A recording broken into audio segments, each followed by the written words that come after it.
Victoria Hayes adjusted the diamond necklace around her neck as she stepped out of the limousine. The Grand Plaza Hotel sparkled like a jewel box in the Manhattan night. At 28 years old, she had inherited Hayes Technologies from her late father and turned it into a global powerhouse. Tonight's charity gala would raise millions for children's hospitals, but Victoria felt the familiar weight of loneliness pressing down on her chest. 3 steps behind her, as always, walked James Carter. His presence had become as natural to Victoria as breathing. For 3 years, he had been her shadow, her protector, the one constant in her chaotic world. James was 32, with kind hazel eyes that missed nothing, and a quiet strength that made Victoria feel safe in ways she had never experienced before. The Guardian's devotion. James scanned the crowd as they entered the ballroom. Crystal chandeliers cast warm light over women in designer gowns and men in tailored tuxedos. He had grown up in a small town in Ohio, the son of a factory worker and a nurse. The military had given him purpose after his father died, and now this job let him send money home to his mother, who was battling lupus, and help his younger brother finish medical school. He never let himself think about the growing feelings he had for Victoria. She existed in a world of private jets and board meetings, while he was just the hired help. But watching her navigate the crowd with grace, stopping to speak with every donor personally, James felt his chest tighten with emotions he had no right to feel. Victoria turned back to smile at him, and James felt his heart skip. She did that sometimes, making sure he was close, as if his presence mattered beyond just security. He smiled back, professional but warm, and saw something flicker in her eyes before she turned away. The set-up Trevor Sinclair watched Victoria from across the room with calculating eyes. The 35-year-old heir to a real estate empire had been pursuing Victoria for 2 years, and her polite rejections had become increasingly humiliating. Tonight, he had planned something special, something that would put her bodyguard in his place and remind Victoria of the social order she seemed determined to ignore. Trevor had noticed how Victoria looked at James Carter. He had seen the way her eyes softened when her bodyguard was near, the small smiles they shared when they thought no one was watching. It disgusted him. A woman like Victoria Hayes should be with someone of her own class, not harboring feelings for the working muscle she employed. He approached Victoria during dinner, his smile polished and predatory. His 3 friends flanked him, all sons of wealthy families who shared his sense of entitlement. "Victoria, darling," Trevor said, ignoring James completely. "I was just telling the boys about your amazing work with technology. But you know what this gala needs? Some authentic champagne from that little shop on 5th Avenue. The one that only accepts cash." Victoria raised an eyebrow. "Trevor, we have an entire wine collection here." "Oh, but this is special. A tradition, you might say." Trevor turned to James with a condescending smile. "Carter, be a good man and run to that shop. Here's $5. Should be enough for a bottle, right?" The trap springs. James felt the insult immediately, but kept his expression neutral. $5 would not buy a bottle of water at that exclusive shop, much less champagne. This was a setup designed to humiliate him in front of Victoria and the entire gala. "Sir, I need to stay with Miss Hayes," James said quietly. "Security protocol." Trevor laughed loudly, drawing attention from nearby tables. "Security protocol? At a charity gala? Come now, Carter. Surely Victoria is safe among friends. Unless you think your job is more important than a simple errand." Victoria started to intervene, but Trevor cut her off smoothly. "It's just a quick trip. 10 minutes. Unless $5 is too much responsibility for you to handle." The crowd around them had grown quiet. Faces turned to watch the exchange. James saw the trap clearly now. If he refused, Trevor would paint him as insubordinate and difficult. If he went, Trevor had something else planned. James looked at Victoria, seeing the anger building in her eyes. But he also saw the position she was in, surrounded by board members and investors. He made a decision. "Of course, Mr. Sinclair," James said, taking the $5 bill. "I'll return shortly."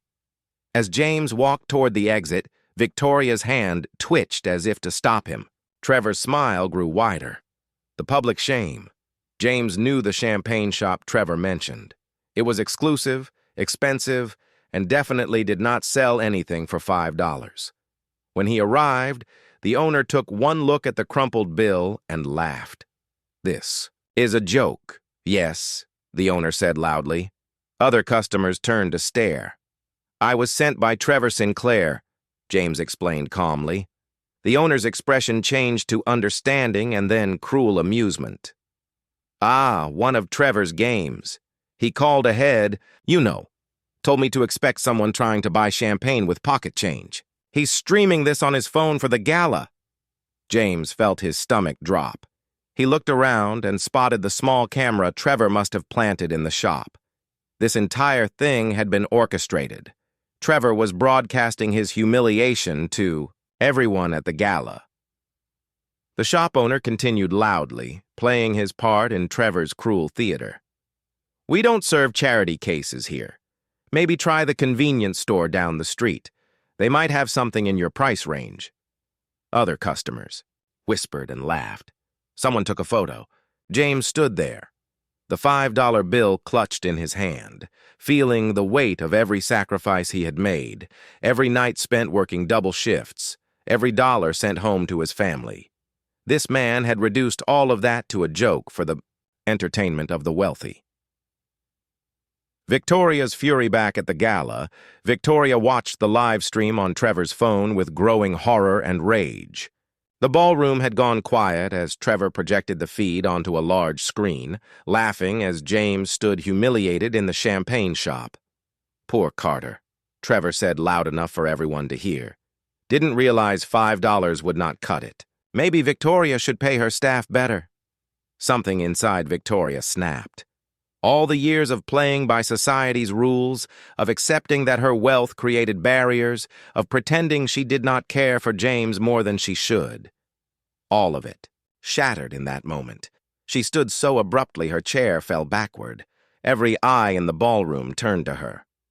Victoria's voice cut through the ballroom like a blade. "Turn that off. Now." Trevor's smile faltered as he saw the fury in her eyes. He had expected embarrassment, perhaps some discomfort. He had not expected this cold rage that seemed to drop the temperature in the room. "Victoria, we were just having a bit of fun," Trevor said, trying to maintain his casual tone. "Your bodyguard will be fine. It's just a harmless prank."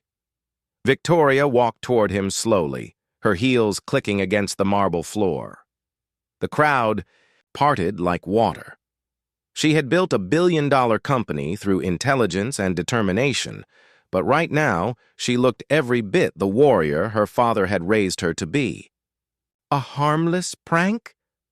Victoria's voice was dangerously quiet.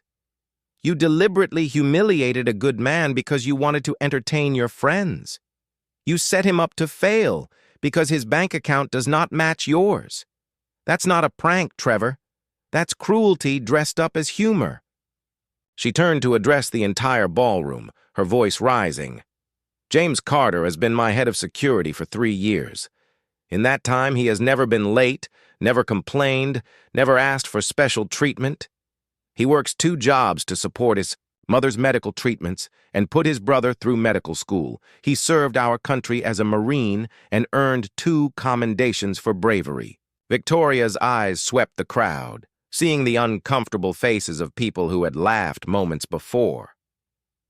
"That man has more honor in his little finger than most people in this room have in their entire bodies.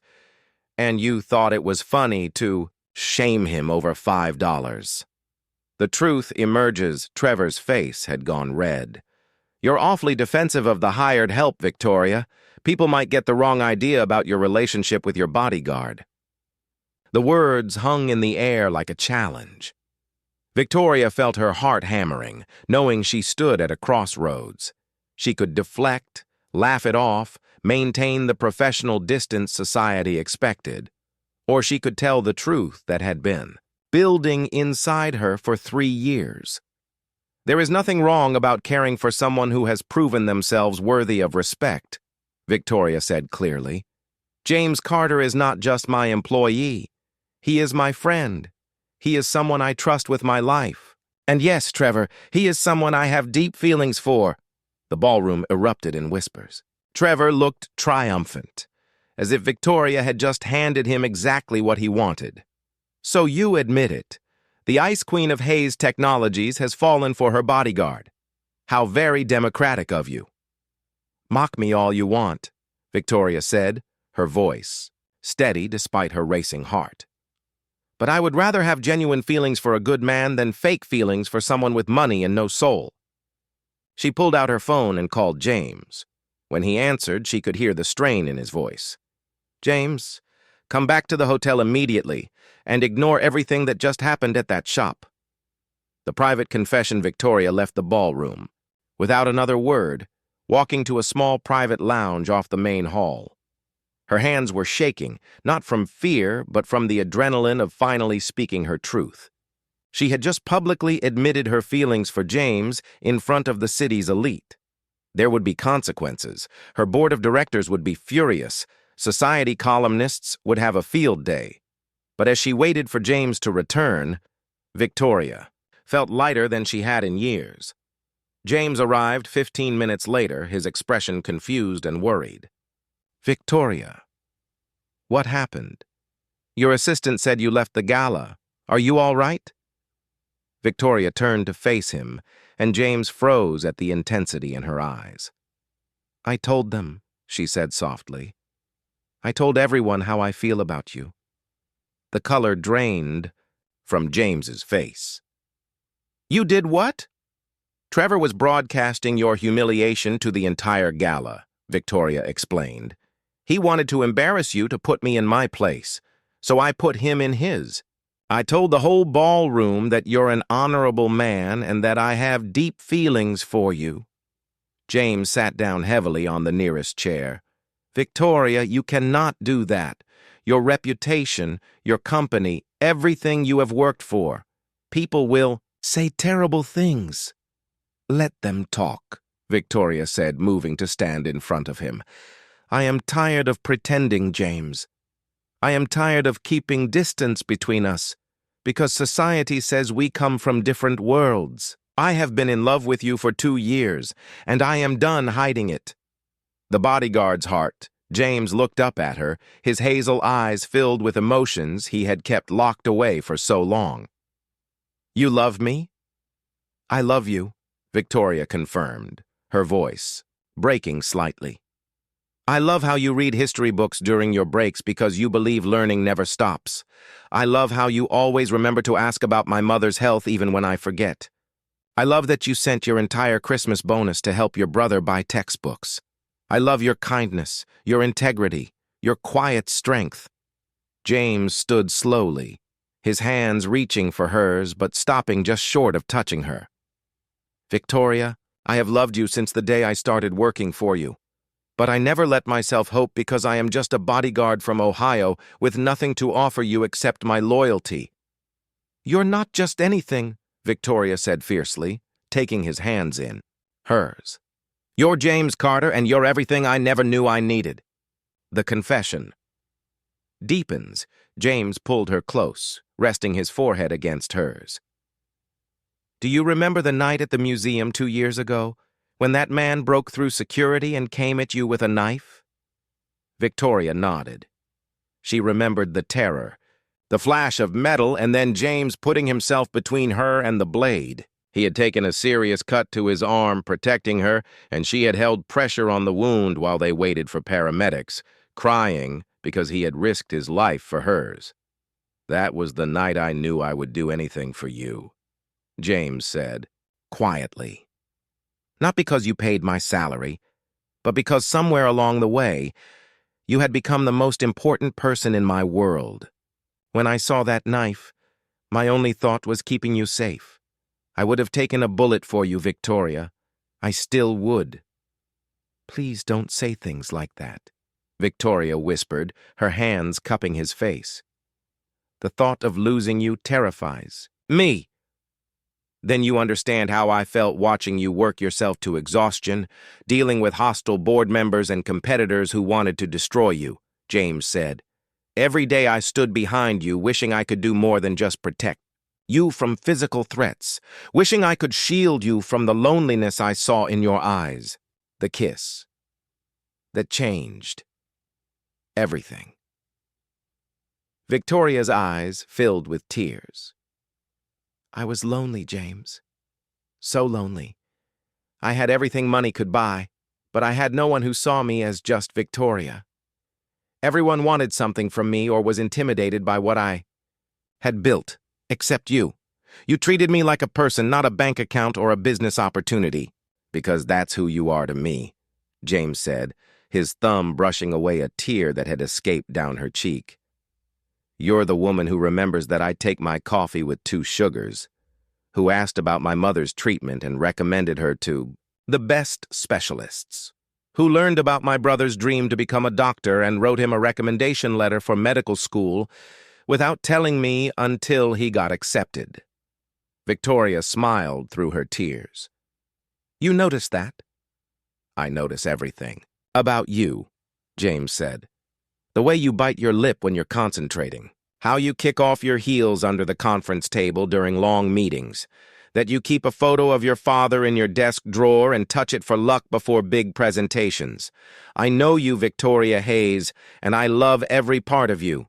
Victoria closed the distance between them, pressing her lips to his in a kiss that held 3 years of restrained emotion. James wrapped his arms around her, pulling her close as if he had been waiting his entire life for this moment.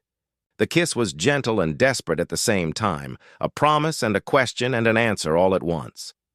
When they finally pulled apart, both were breathing hard. Victoria rested her head against James's chest, listening to his heartbeat. What happens now? James asked softly. Your board will be furious. The media will tear us apart. Trevor and his friends will spread rumors. Victoria lifted her head, her eyes clear and determined. Now we face it together. I have spent my entire life following the rules of society, trying to fit into a mold that was never meant for me. But I am done apologizing for who I love. The plan forms. James held her tighter. I need you to understand something, Victoria. I did not fall in love with you because of your money. I would love you if you were a teacher or a store clerk or anything else. Your wealth intimidates me, if I am being honest. I never want people to think I am with you for what you can give me. Then we prove them wrong, Victoria said firmly. Starting tomorrow, I am announcing some changes. I am creating a foundation for veterans and their families. You're going to help me design it because you understand what veterans need better than I ever could. It will not be charity, James. It will be opportunity. She pulled back to look at him seriously. I am also giving you a choice. You can continue as my head of security, or I can help you start your own security firm. Either way, you will earn everything on your own merit. I will not hand you anything, but I will support you in whatever you choose. James smiled, that rare, full smile that transformed his serious face. You have really thought about this. I have thought about nothing else for 2 years, Victoria admitted. I just never had the courage to act until tonight. Trevor's cruelty gave me the push I needed to stop hiding how I feel. They stood together in that private lounge, holding each other as if they could shield themselves from the storm they knew was coming. Outside, the gala continued. Inside this small room, 2 people from different worlds found common ground in love and respect. James's phone buzzed with a text from his brother. Are you okay? Someone posted a video online of what happened at the champagne shop. I am so sorry. Victoria read the message over James's shoulder. Let me handle this. She pulled out her own phone and composed a message to her publicist. Release a statement. Victoria Hayes confirms her relationship with James Carter. She stands behind him completely and will address any questions at a press conference tomorrow morning. Victoria, you do not have to do this, James protested. We can keep things quiet, give people time to adjust. No more hiding, Victoria said firmly. I spent my father's funeral pretending to be strong when I was breaking inside. I smiled through business meetings where men twice my age questioned my abilities. I built walls around my heart to protect myself from people who only saw dollar signs.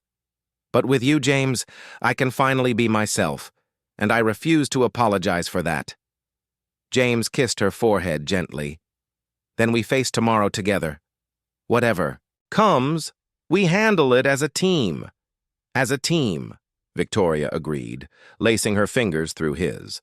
Victoria woke at dawn in her penthouse suite, James asleep beside her on the couch where they had talked until 3 in the morning. They had not done anything improper, just held each other and planned for the inevitable storm. Now, watching the sunrise paint gold across his peaceful face, Victoria felt a calm certainty she had never experienced before. Her phone had been buzzing non-stop since midnight. 43 missed calls from board members, hundreds of social media notifications, news outlets requesting interviews. Her mother, Catherine Hayes, had called 6 times. Victoria knew she could not avoid these conversations any longer. She made coffee quietly, and the smell woke James. He sat up, momentarily disoriented, then smiled when he saw her. That smile made everything worth it. "Good morning," Victoria said, handing him a cup. "Ready to face the firing squad?" James took the coffee gratefully. "As ready as I will ever be. What is first?" "My mother," Victoria said, checking her phone. "She is flying in from Boston this morning. She wants to meet at her hotel at 9. The mother's judgment, Catherine Hayes, was waiting in the presidential suite of the Meridian Hotel when Victoria and James arrived.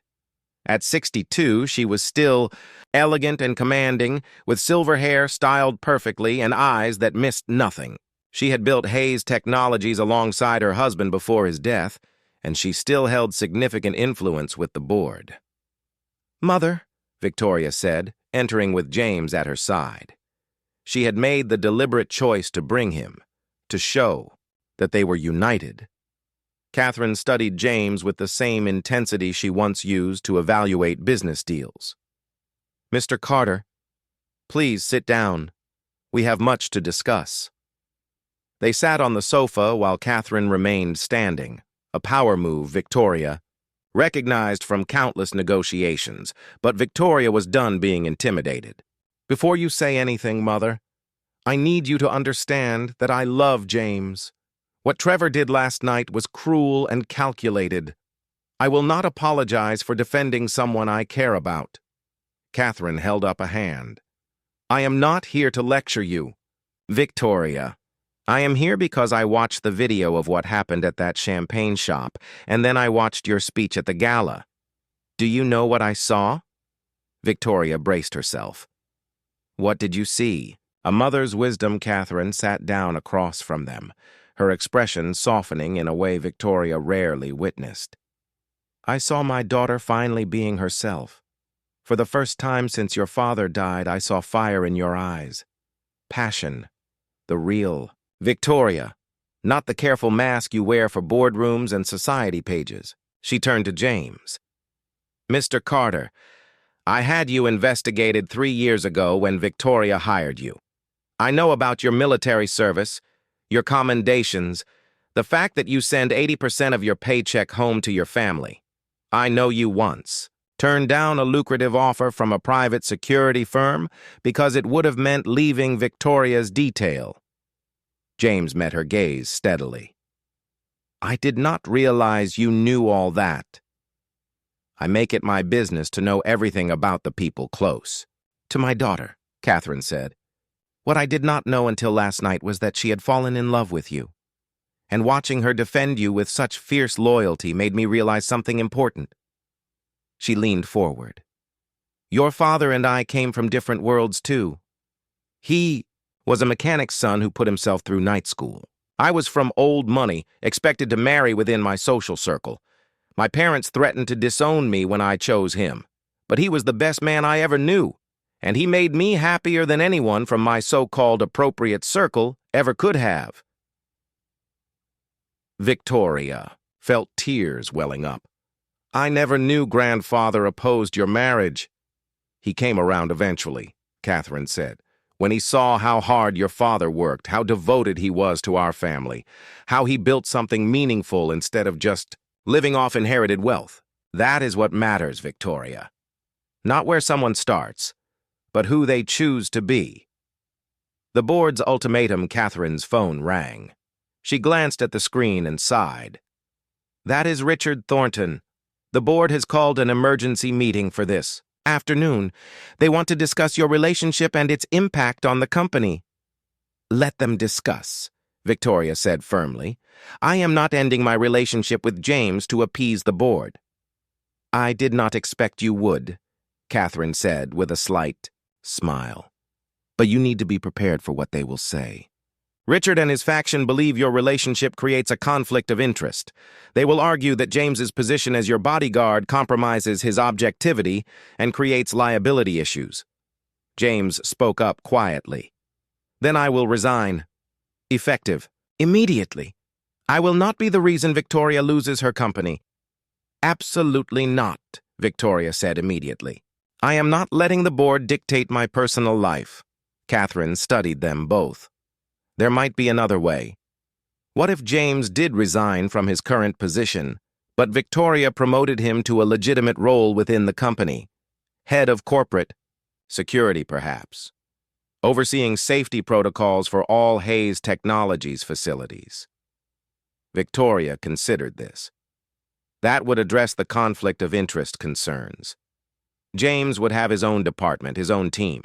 He would not be reporting directly to me. And it would be a position he earns, Catherine added, looking at James. You would need to prove yourself, develop comprehensive security strategies, manage a large team. Can you handle that? James met her challenging gaze. Yes, ma'am, I can. I have been developing security protocols for Sterling Tower for 3 years. I have ideas for improvements that could be implemented company-wide. The board meeting. The Hayes Technologies boardroom felt like a gladiator arena when Victoria entered that afternoon. 12 board members sat around the massive oak table, their faces ranging from concerned to openly hostile.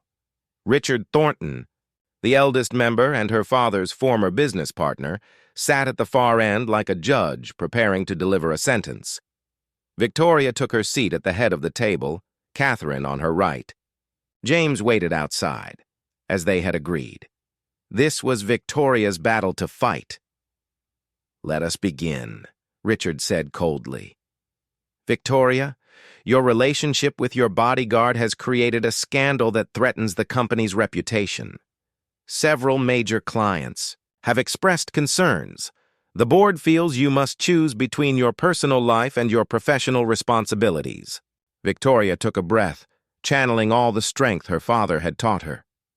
With respect, Richard, my personal life is not the board's concern. James Carter has never compromised his duties. In fact, his security protocols have prevented 3 serious incidents in the past year alone. That is not the point, another board member interjected. The optics are terrible. A billionaire CEO dating her bodyguard.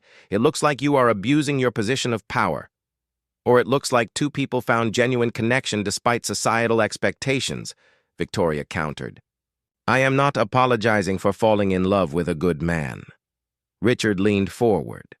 Then perhaps you should step down as CEO. Take some time away from the company to pursue this relationship. The board can appoint an interim leader. The bold. Move. Victoria felt her mother's hand squeeze hers under the table, a silent show of support. She looked around at these men who had questioned her for 7 years, who had never fully accepted her leadership, who were now using her happiness as an excuse to push her out. You are right, Richard, Victoria said calmly. I should step down. Shocked murmurs filled the room. Catherine's eyes widened slightly, but she remained quiet. I am stepping down as CEO, Victoria continued. Effective in 6 months. That will give me time to transition my responsibilities and ensure Hayes Technologies remain strong. During Those 6 months, I will also be establishing the Carter Foundation, dedicated to supporting veterans and their families with education, housing, and employment opportunities. She stood, commanding the room.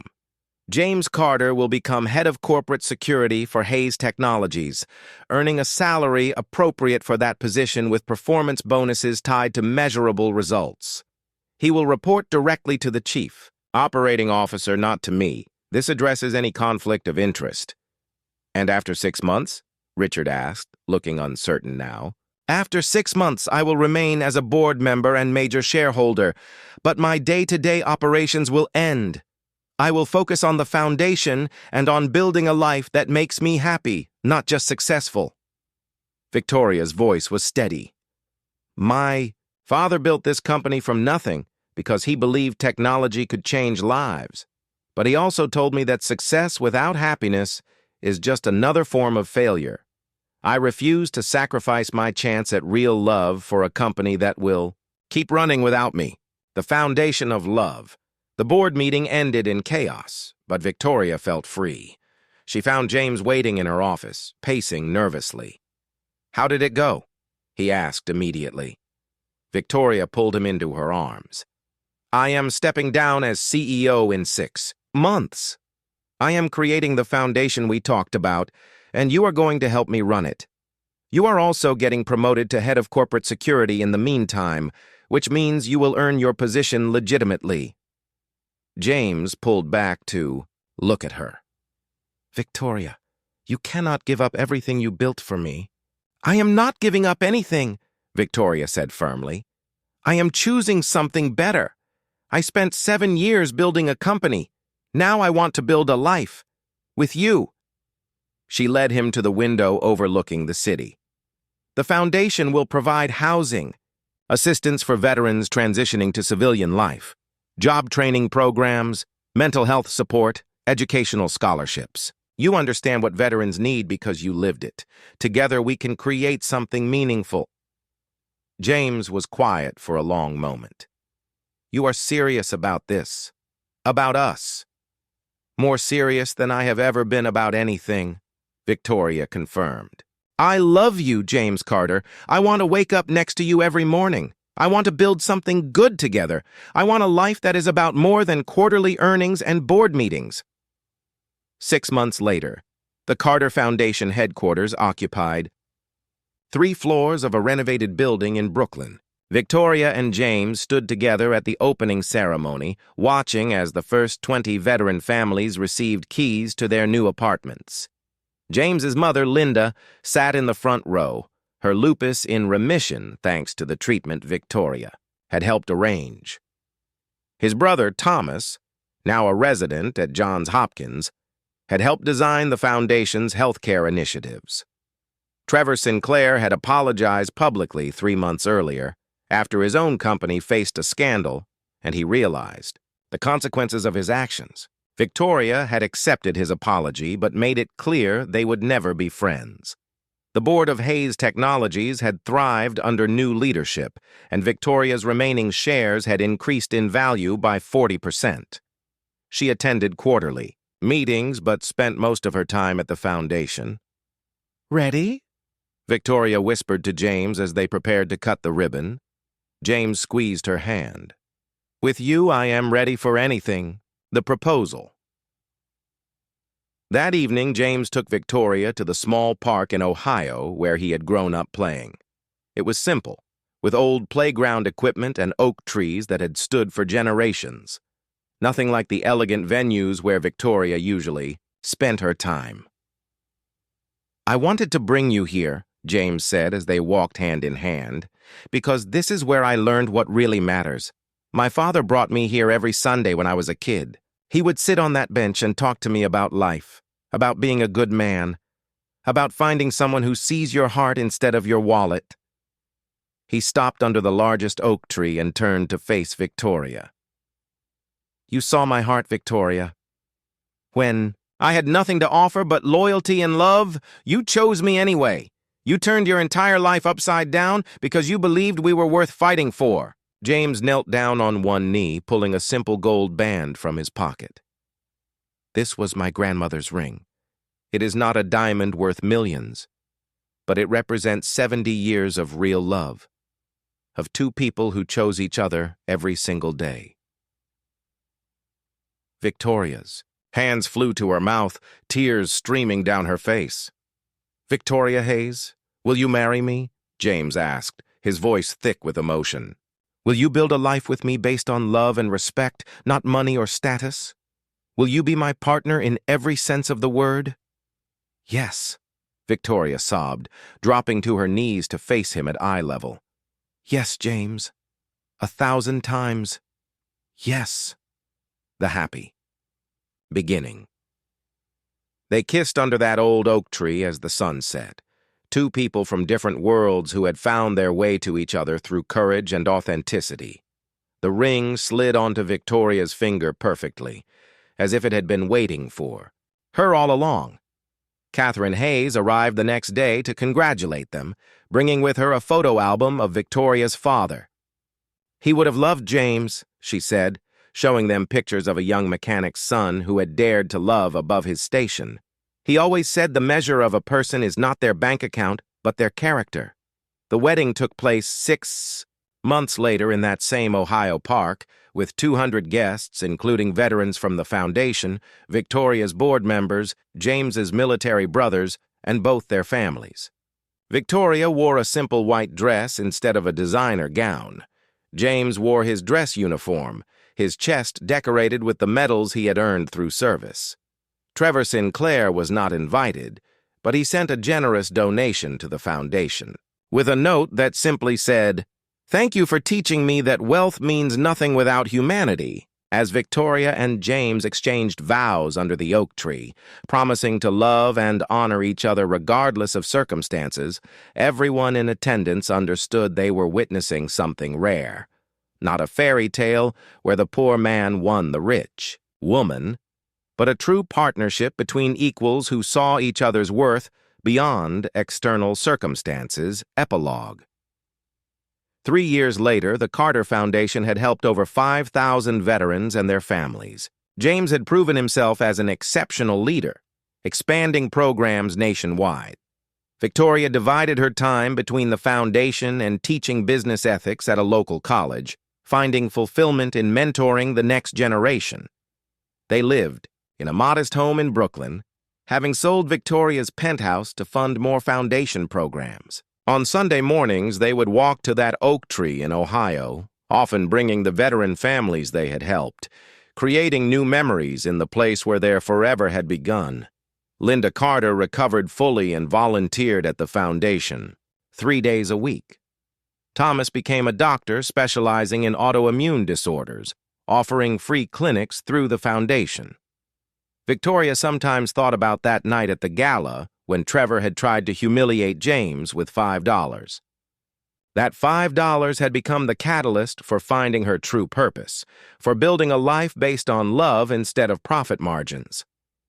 "Do you ever miss it?" James asked one evening as they reviewed foundation applications. "The power, the corporate world, being CEO?" Victoria looked at him, at the man who had taught her that true wealth was measured in love and purpose, not dollars and influence. "I miss nothing," she said honestly. "I have everything that matters right here." And she meant every word. The end.